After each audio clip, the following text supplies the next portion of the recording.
मेरा सभी प्रदेशवासियों को, मेरे बेरोजगार भाई बहनों को, मेरा सभी अभिभावक जो गण हैं उन सभी को मेरा सादर प्रणाम। वर्तमान समय में जो घटनाएं घटित हुई हैं, जो आंदोलन की रूपरेखा हमने 8 फरवरी को जो सत्याग्रह शुरू किया था, वो बिल्कुल गांधीवादी तरीके से, अहिंसात्मक तरीके से वो सत्याग्रह चल रहा था। और आप सभी के बीच वो वीडियो कवरेज है, आप सभी के बीच वो फुटेज है जिसमें कि पुलिस ने रात को वहाँ से हम लोगों को जबरन उठाकर जो चीज़ें हुई, उसके बाद से जो 9 तारीख को सड़कों पर जो जनसैलाब आया, वो जनसैलाब एक आक्रोश के रूप में आया और आक्रोश होना भी स्वाभाविक था। जिस प्रकार से हमारे साथियों के साथ ज़बरदस्ती की गई थी, हमारे साथियों को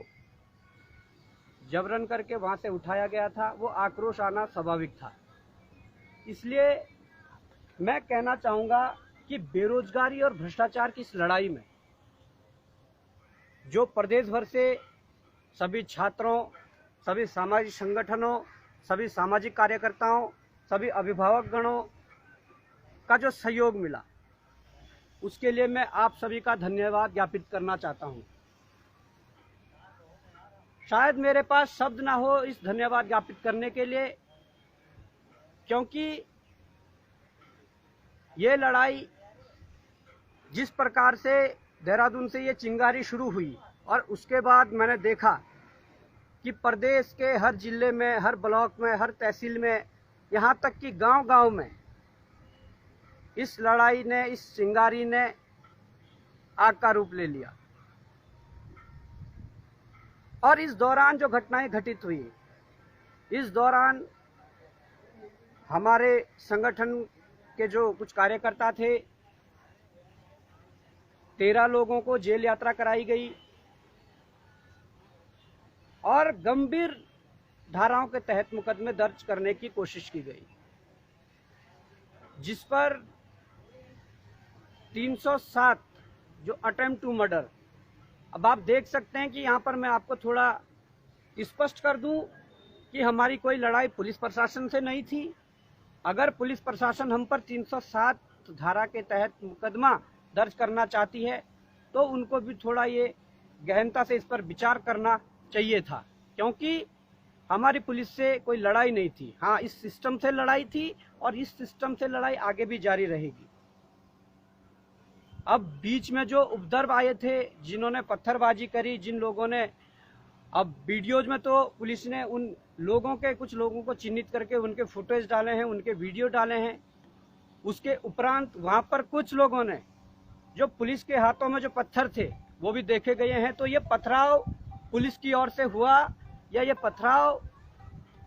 युवाओं की ओर से हुआ, यह स्पष्ट कर पाना संभव नहीं है। और अगर हमारी जांच एजेंसियां, हमारी इंटेलिजेंस ये स्पष्ट कर देती है तो वो इसके लिए स्वतंत्र है और स्पष्ट भी करना चाहिए। अब मैं कहना चाहता हूं कि जिस मांग को लेकर यह आंदोलन शुरू हुआ था, सबसे पहले तो उत्तराखंड के इतिहास में जितनी भी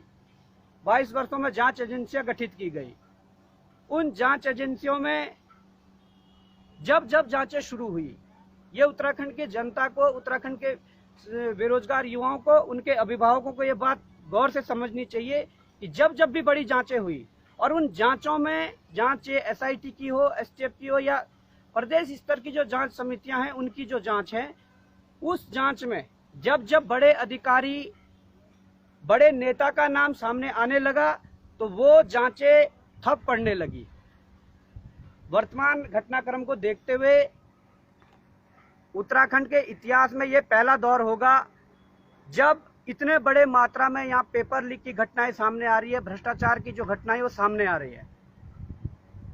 पेपर लीक अन्य प्रदेशों में भी हो रहे हैं, परंतु उत्तराखंड में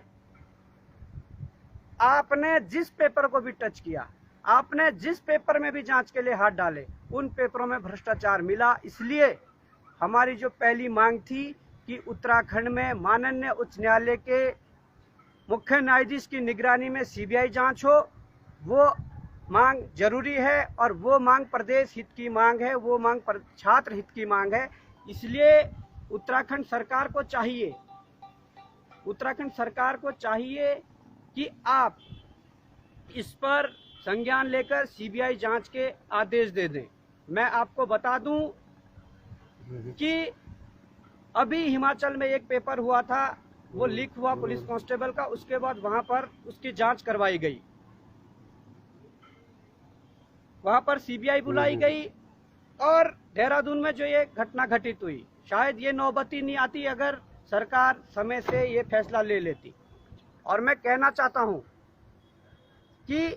उसके बाद 2 दिन बाद अरुणाचल में ऐसी घटनाएं सामने आती है जिसमें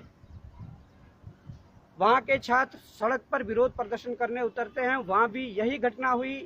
सड़क पर आक्रोशित छात्रों ने वहां पर सरकार का विरोध किया और वहां भी 144 जो धारा है वो लागू की गई। और उसके बाद जब सरकार को लगा मामला गंभीर है, वो सरकार की नैतिकता थी, वो सरकार की अपनी एक सत्यवादी सरकार थी, जिन्होंने तुरंत वहां के जो मुख्यमंत्री है पेमा खांडू जी, उन्होंने तुरंत सीबीआई को ये मामला ट्रांसफर कर दिया। परंतु उत्तराखंड में सीबीआई को मामला ट्रांसफर क्यों नहीं हो रहा है, इस पर गहन विचार करना होगा। हम पर और हमारे साथियों पर जो मुकदमे हुए हैं, वो मुकदमे चाहिए आंदोलन के दौरान हुए हो या वो मुकदमे चाहिए हमारे जेल जाने के बाद जो शहीद स्मारक पर हमारे लोग बैठे हुए थे, उनके साथ जो उनका मानसिक उत्पीड़न किया गया, उनके साथ जो उन्हें लगातार उन पर प्रेशर बनाकर जो उनका शोषण किया गया और धारा 144 का हवाला देते हुए उन पर जो मुकदमे किए गए, सरकार को ये गंभीरता से बात लेनी चाहिए कि उन सबके मुकदमे बिना शर्तों के वे वापस लिए जाएं, नहीं तो आगे और भी जो चीजें हैं वो होंगी।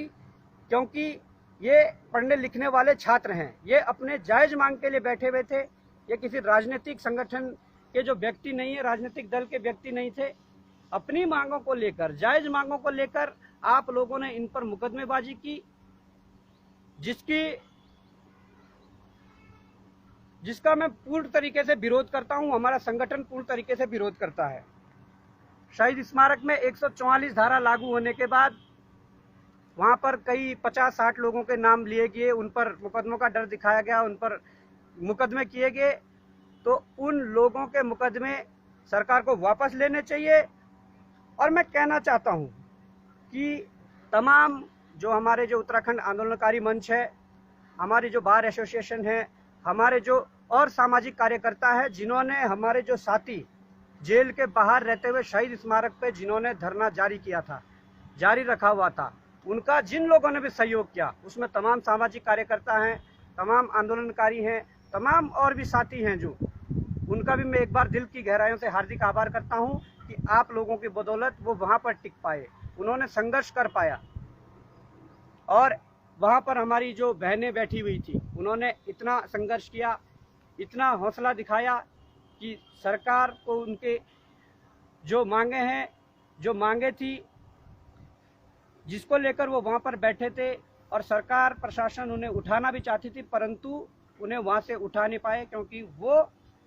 वहां पर जो है जो हौसले थे वो उनके बुलंद थे। मैं कहना चाहता हूं कि वहां से जो धरना को, जो कोर्ट परिसर है, वहां से धरने को जो स्थगित करने की बात आई, उस पर मैं आप लोगों को कहना चाहता हूं कि 13 लोगों को जो सशर्त जमानत मिली थी, उसमें कुछ जो शर्तें रखी हुई थी, उसको देखते हुए और उसमें जो मान्य जो हमारे न्यायालय है, उन्होंने जो कुछ शर्तें रखी थी, उन शर्तों को मानते हुए सबके साथ हमने पहले बैठक की। जो हमारे जेल के अंदर लोग थे उनके साथ, और जो हमारे जेल के बाहर जो शहीद स्मारक पर संघर्ष कर रहे थे, उसके बाद उन सबसे बैठक करके यह निर्णय लिया गया था कि हम माननीय न्यायालय की जो आदेश है उसका पालन करते हुए और जो हमारे आंदोलनकारी लोग थे उन्होंने भी पूरा सहयोग किया था, हमारे बार एसोसिएशन ने पूरा सहयोग किया था। उनकी भी कुछ मान सम्मान रखने के लिए वो जगह हमने इसलिए खाली करवाई क्योंकि जो आगे की रणनीति है, वो जो हमारे लोग बाहर जो आंदोलन कर रहे थे उनके साथ बैठकर, जो जेल के अंदर थे उनके साथ बैठकर आगे की रणनीति बनाई जाएगी। और अभी तक जो निकल कर आया है उसमें सबसे पहला बिंदु ये है कि सबसे पहले जो हमारे लोग जो बाहर जो डटकर मुकाबला कर रहे थे उनमें से कई हमें नेतृत्वकर्ता भी मिल चुके हैं। उन्हें संगठन का दायित्व सौंपा जाएगा, संगठन का विस्तार किया जाएगा और हमारे तमाम जो पिथौरागढ़ से लेकर उत्तरकाशी और जौनसार तक जिन लोगों ने भी इस आंदोलन को एक नया रूप दिया,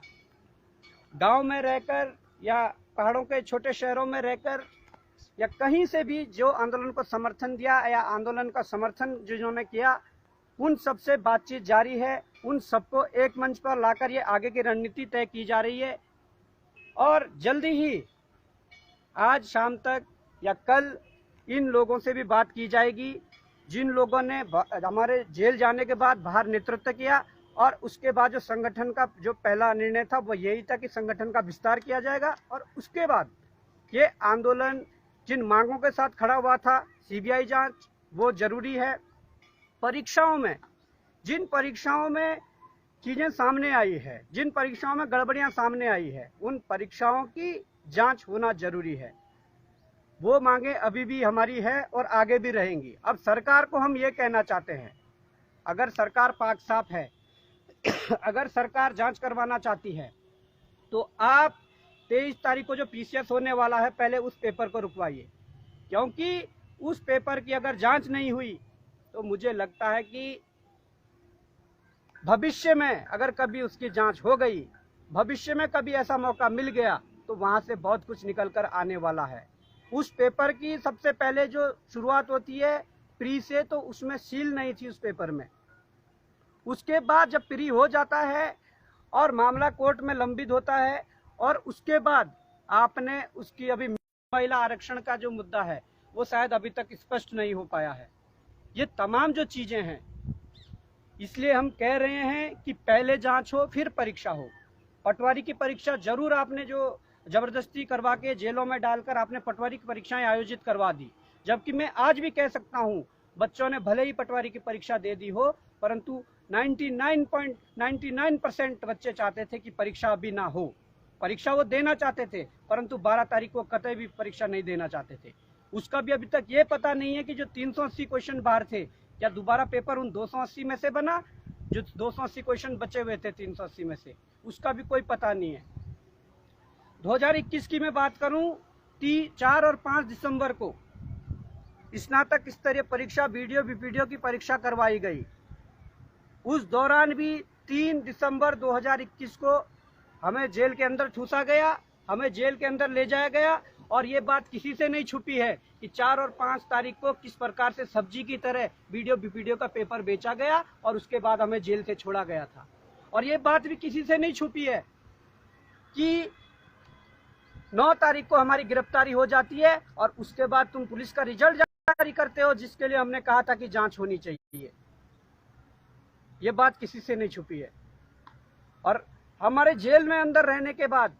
जिसे पूरे प्रदेश के युवाओं का समर्थन, जिस पूरे प्रदेश के युवा ये कह रहे थे कि पहले जांच हो फिर परीक्षा हो, आपने 12 तारीख की परीक्षा को आपने जबरदस्ती करके करवा दिया। तो ये छलावा उत्तराखंड के युवाओं के साथ कतई बर्दाश्त नहीं होगा। ये आंदोलन आगे बढ़ेगा और आप सबके सुझावों के साथ, आप सबके मार्गदर्शन के साथ, आप सबके सहयोग के साथ इस आंदोलन को आगे बढ़ाएंगे, ये हम कहना चाहते हैं। दूसरी ओर अगर मैं अन्य मुद्दों पर आऊं, मुद्दे बेरोजगारी और भ्रष्टाचार से ही जुड़े हुए हैं। हमारे भाजपा के एक वरिष्ठ नेता, पूर्व कानून मंत्री, एक लेटर माननीय मुख्यमंत्री उत्तराखंड को लिखते हैं कि विधानसभा से जो तदर नियुक्तियां हुई थी उन्हें वापस रखा जाए। मतलब क्यों? अगर गलत तरीके से नियुक्त हुए हैं तो हम तो ये कहना चाहेंगे कि उन्हें वापस रखने के बजाय जो 2000 से और 2016 तक जो और भी कर्मचारी गलत तरीके से लगे हुए हैं उन्हें भी बाहर करिए। और मुझे ये कहते हुए बड़ा दुख हो रहा है, बड़ा कष्ट हो रहा है कि उस लेटर के समर्थन में उत्तराखंड कांग्रेस भी कह रही है कि आप उन्हें रखिए। देखिए, स्टैंड क्लियर रखना होगा, ये मैं कह देता हूं कि स्टैंड क्लियर रखना होगा। अगर कुछ गलत है तो गलत है, अगर सही है तो सही है। विपक्ष को भी ये समझना होगा कि क्या सही है क्या गलत है। अगर गलत तरीके से नियुक्तियां हुई थी तो गलत तरीके से नियुक्तियों का विरोध होना चाहिए। वो कोई सामाजिक संगठन हो, वो कोई राजनीतिक दल हो, उन सबको हमको मिलकर विरोध करना चाहिए। ये तमाम जो चीजें हैं, इन सबको लेकर दुविधा बनी हुई थी। इसलिए मैं आप सबके सामने इस लाइव के माध्यम से ये बता रहा हूं और ये मैं आपको अवगत करवा देना चाहता हूं कि आज शाम या कल दिन तक इन लोगों के साथ भी बैठक हो जाएगी, जिन लोगों ने हमारे जेल जाने के बाद जिन्होंने बाहर नेतृत्व किया था, और उसके बाद आप सबके सामने आंदोलन की क्या रूपरेखा है वो बता दी जाएगी। और फिर से ये आंदोलन खड़ा होगा और कहीं ना कहीं जो हमारी मांगे हैं उसको